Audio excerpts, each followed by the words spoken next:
ഇത് പിണറായി വെറുതെ പറയുന്നതല്ല, ജമാഅത്ത് ഇസ്ലാമിയുടെ ഭരണമാണ് വരുന്നത്. മുസ്ലിം കമ്മ്യൂണിറ്റിയെ ജമാഅത്ത് ഇസ്ലാമി ഹൈജാക്ക് ചെയ്തിരിക്കുകയാണ്.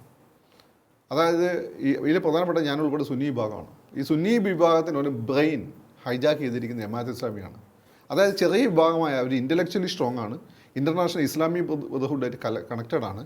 ലോകത്തുള്ള പല പ്രദേശങ്ങളിലുള്ള ഈ പറയുന്ന പല മൂവ്മെൻറ്റുകളായിട്ട് ഇവരൊക്കെ ലിങ്ക് ഈ പറയുന്ന ഇവിടെയുള്ള മുസ്ലിം ലീഗ്, സുന്നി മുസ്ലിം ലീഗ് തന്നെ AP ഉസ്താദ് ആണെങ്കിലും ഇവരൊക്കെ തന്നെ ലോക്കലി മാത്രമേ കണക്റ്റഡ്, ഇൻ്റർനാഷണൽ അവർ കണക്ഷൻ ഇല്ല. പിന്നെയുള്ള കുറച്ച് സൂഫികളായിട്ടാണ്. AP ഉസ്താദിനൊക്കെ കണക്ഷൻ ഉള്ളത് സൂഫികളായിട്ടാണ്. പക്ഷേ സൂഫികളെ കണക്ഷൻ ആയിട്ട് കാര്യം നടക്കില്ല.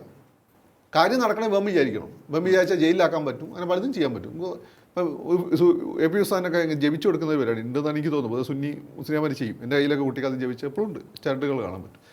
അപ്പം ഇത് സൗദിയിലൊക്കെ നിയമപ്രകാരം അല്ലെങ്കിൽ ഗൾഫിലെ പല നിയമപ്രകാരം അത് അനിസ്ലാമികമാണ്. ഇതൊക്കെ പറഞ്ഞ് ജയിലിടാൻ പറ്റും. ഇതൊക്കെ അവന്മാർക്ക് ജയിക്കാൻ പറ്റും.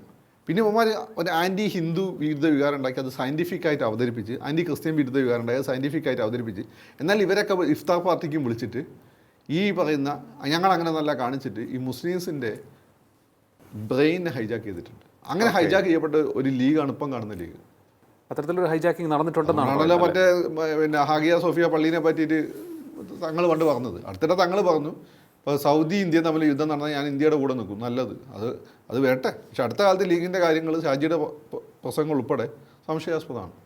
അവിടെ അങ്ങനെ നിലപാടില്ലാത്ത ആൾ കുഞ്ഞാലിക്കുട്ടി സാഹിബാണ്. കുഞ്ഞാലിക്കുട്ടി സാഹിബ് ആ സെക്യുലർ ക്രെഡൻഷ്യൽ വളരെ സ്ട്രോങ് ആണ്. പക്ഷേ മൂപ്പർക്ക് പണ്ടത്തെ ശക്തി ഉണ്ടോ എന്ന് എനിക്കറിയില്ല.